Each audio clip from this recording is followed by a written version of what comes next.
आपने भी रश्मिका मंदाना की ये वाली वीडियो जरूर देखी होगी। आखिर क्या है इस वीडियो के पीछे की सच्चाई और क्या है इस वीडियो में इतना ज्यादा खास।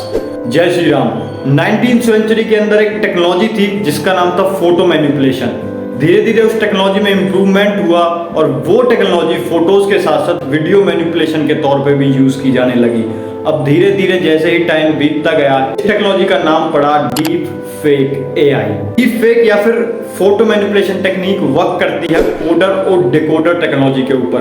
कोडर और डिकोडर टेक्नोलॉजी आखिर क्या है? देखिए, कोडर और डिकोडर टेक्नोलॉजी है, अगर हम इसको सिंपल भाषा में समझें तो सबसे पहले चीजों को डिकोड किया जाए, देन उसके बाद उन्हीं चीजों से सेम टू सेम हूबहू कॉपी उसकी निकाल दी जाए। तो इसी तरीके से जो डिकोडर है, सबसे पहले वो हमारा जो सब्जेक्ट है उसके एक्सप्रेशंस, उसके चेहरे की शेप, उसकी बॉडी की शेप और उसके हाव भाव को पहले डिकोड करता है, उसे एनालाइज करता है। उसके बाद दी गई उस इंफॉर्मेशन के जरिए वो हूबहू उसी शक्ल को किसी दूसरे इंसान की शक्ल पे कॉपी पेस्ट कर सकता है। एग्जाम्पल के लिए आप लोग ये वीडियो भी देख सकते हैं। Hey mom, hey dad. It's me, Ella. Well, a digital version of me. Just a bit older. Amazing what technology can do these days, isn't it? अब याद कीजिए कि इलॉन मस्क ने एआई के बारे में क्या कहा था। Mark my words, AI is far more dangerous than nukes. AI का यूज करके दुनिया भर में काफी सारे फ्रॉड केसेस हुए हैं।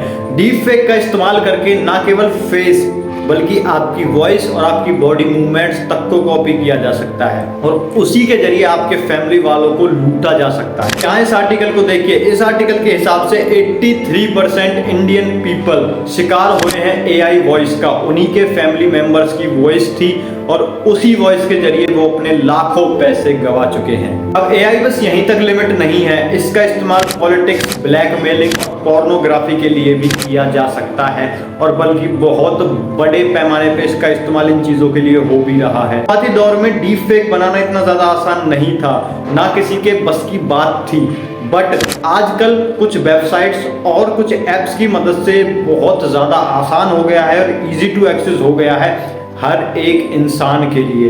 कुछ ऐप्स के एग्जांपल ये रहे आपकी स्क्रीन पर। अब इन ऐप्स को देखने के बाद इसका मतलब ये बिल्कुल भी नहीं है कि आप लोग भी इसी तरह की हरकतें करें।